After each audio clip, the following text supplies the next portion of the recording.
I'd like to first touch briefly on the history of this issue. Underwood Bushland was part of UWA's original 1904 endowment, a 99-year peppercorn lease. So it was essentially a gift from our community to the university. In 1998, it was officially recognised as having high conservation value through its listing as a Good Forever site, which was held in Parliament. Shortly after that, in the very same year, UWA began its still ongoing process to gain approvals for its housing development, a process that has been fraught with controversy.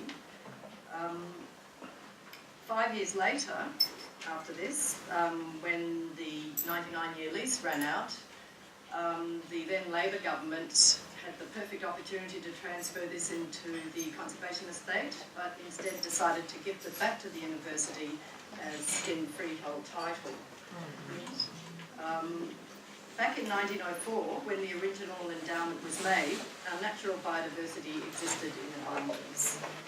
When, however, in 1998, UWA began its application for development, the vegetation type that this bushland is such a prime example of had already become particularly scarce, as Bronwyn highlighted. It may well be that this development proposal was in keeping with the original intention of the endowment made over a century ago, but it doesn't make any sense today. Everybody understands that one of the most critical aspects for a commodity to have high economic value is scarcity. Even the endangered great white sharks have become dear to many people's hearts. The scarcity of Underwood Bushland's biodiversity, which is becoming more and more scarce by the year, surely should be able to be marketed to be of greater financial benefit to UWA in the long term than its current short-term development proposal. I want to touch on a specific example of how its economic triple bottom line potential might be better realised.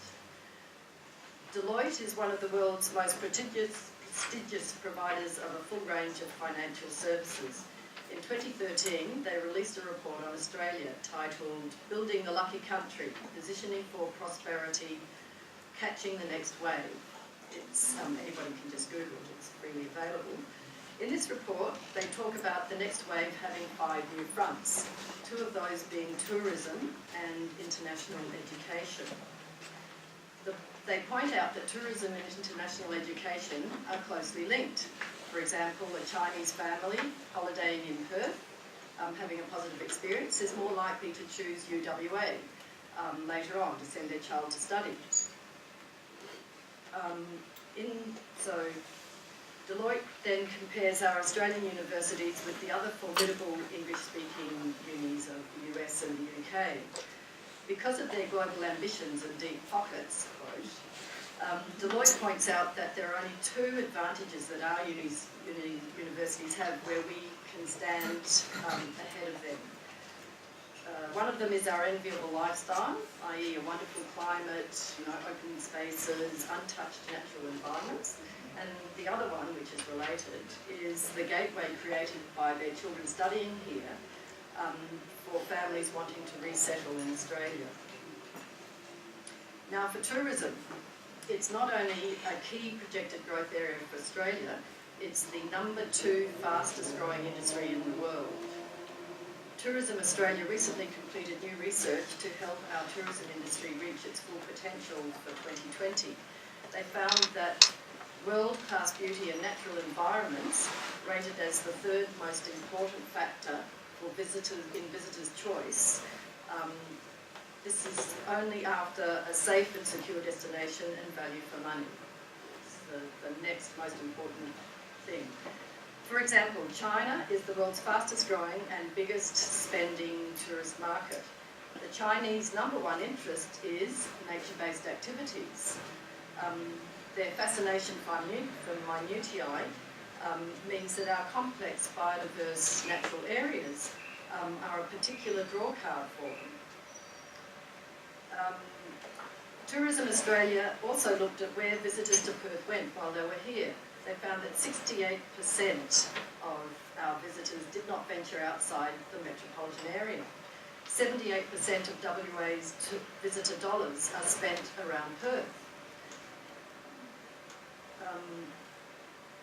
So this means that Underwood Bushland, with its high biodiversity and central location, is particularly well placed to capitalise on all this. If managed properly, it could become an important tourist destination and a significant additional revenue earner for our university. Furthermore, because tourism and international education are strongly linked, it could be a unique promotional tool for UWA to attract international students that would give UWA a strong edge over our other institutions. To give you some idea, Stanley Park in downtown Vancouver, was voted by TripAdvisor as the world's best park for last year. It receives 8 million visitors a year. One idea for the many things that might be done to promote Underwood's tourism potential is to house Currican Cockatoo Rehabilitation Centre adjacent to it.